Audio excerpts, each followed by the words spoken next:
मकबूजा कश्मीर के लोग और पूरी दुनिया में कश्मीरी आज अफजल गोरो शहीद का यौम शहादत मना रहे हैं और 2 दिन के बाद मकबूल भट्ट साहब का यौम शहादत है। अफजल गोरो साहब को मकबूल भट्ट साहब की तरह तिहाड़ जेल में रख कर वहाँ मुकदमा चलाए बगैर उनको जेली मुकदमे में शहीद कर दिया गया और जो उनके फ़ैसले में लिखा गया कि जुर्म तो इसने कुछ भी नहीं किया मगर नेशनल कॉन्शियंस के मुताबिक, कौमी ज़मीर के मुताबिक इसको सज़ाए मौत दी जाती है। आप अंदाज़ा लगाएं, भारतीय अदालतों का इंसाफ ये है कि नेशनल कॉन्शियंस जो है, चूँकि उनकी पूरी हिंदुत्व कौम, पूरी हिंदुत्व नेशनलिटी ये चाहती है कि मुसलमानों को शहीद कर दिया जाए, मार दिया जाए, चाहे मुकदमा हो या न हो। इसी तरह अफजल गुरु को इस नारे के तहत, इस जज्बे के तहत कि ये नेशनल कॉन्शियंस इसके ख़िलाफ़ है, सारी हिंदुत्व हुकूमत और आवाम उसके ख़िलाफ़ है और ये कश्मीरी है, तो इसको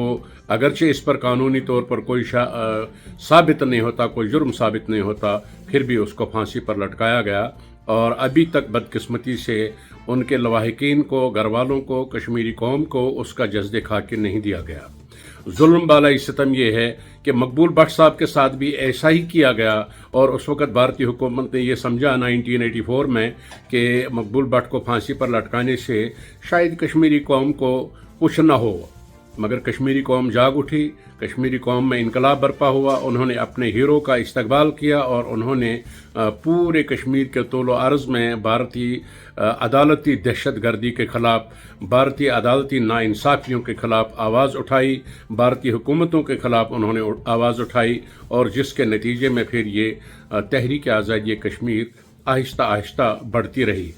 मकबूल भट्ट के शहादत के नतीजे में पूरी कश्मीरी कौम भारतीय जुल्म, जबर और अदालती दहशतगर्दियों से और मकर और चालबाजियों से बाखबर हुई और कश्मीरी कौम को, चूँकि कश्मीर की तहरीक आज़ादी या कश्मीरी कौम को उनकी रियल हिस्ट्री बिल्कुल नहीं पढ़ाई जाती, तो कश्मीरी नौजवान जिस वक्त उन वक्तों में मैं भी जवान था, तो हमने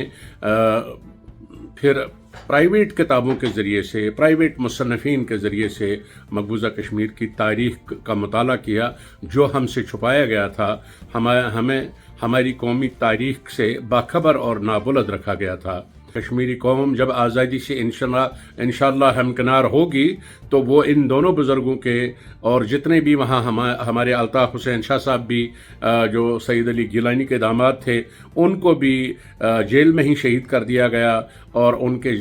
अज़जाद खाकी को हम इंशाअल्लाह वहाँ से लेकर मकबूजा कश्मीर की कौम के